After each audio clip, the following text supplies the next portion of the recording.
8-6 UST ahead here in the first set. Let's have our Mighty Bond courtside update now with the third member of our panel, Mosey Ravena. Thanks, Noel. Well, Coach Villet Ponce de Leon said that yesterday's practice was really focused on blocking because nakita niya nga importante yun, especially losing that first game.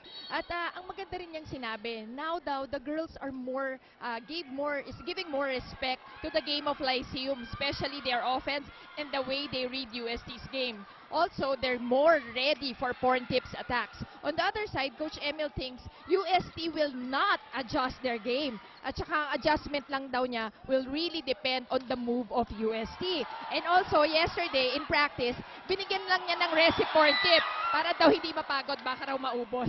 So, back to you guys. Well, hindi pa nga nauubos dito ang Lyceum as they score that point. Mighty Bond courtside update from Mosey Ravena.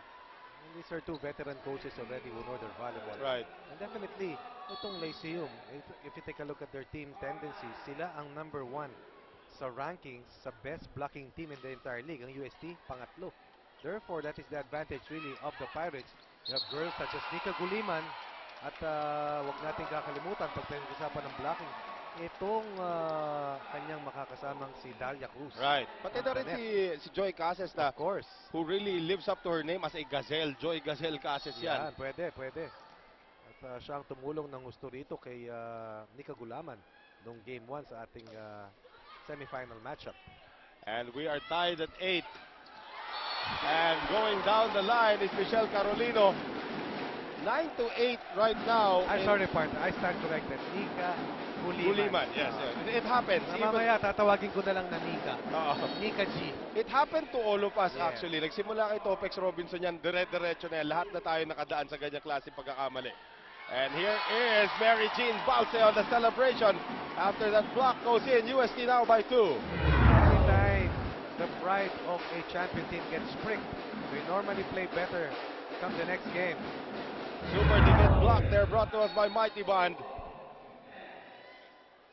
Here's Ortiz on the serve. De La Peña.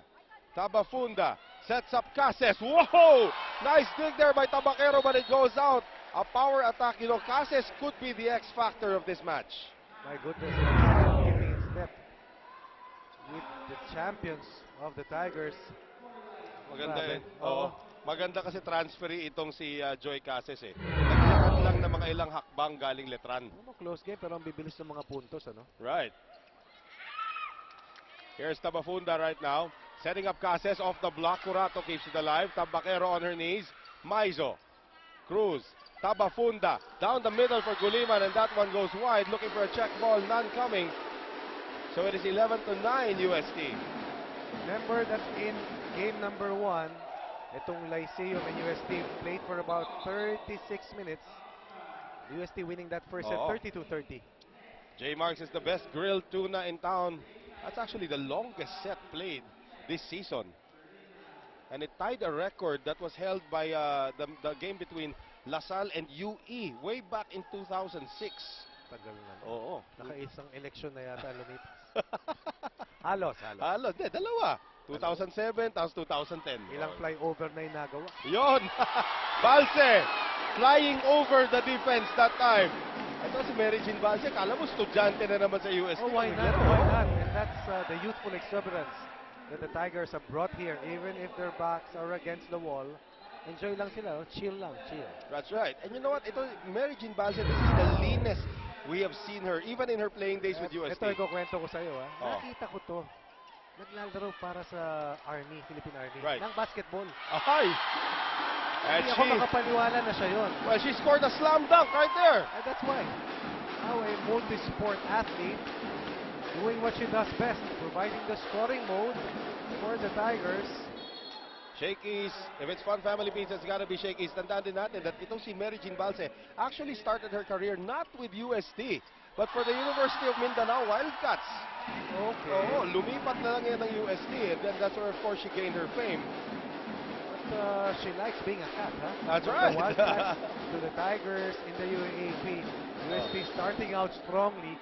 14-9 for set. Carolina once again serving for the Tigers. Cruz almost did not receive that well. Cases is the lone scoring machine which is a good sign para sa Lyceum. The bad news is Santrong has not been a factor here in set number 1. So far, defense of UST has contained Santrong. Well, si Cases is very quick. And Right. she uses that quickness to get to the ball early before the defenders are there to receive. 10 serving 14, Cases, the Gazelle, on deck. And Cases a little too strong sa kanyang serve. Ganda ng build-up ko dun. Oh, Gazelle naman talaga pangalan niya. Pero yun na nga eh, yung hataw niya pang elepante. All the way to Kilimanjaro. Yun. Shakey's V-League is streamed live via www.pldtwatchpad.com. Tabafunda cannot get there. UST controlling the first set so far.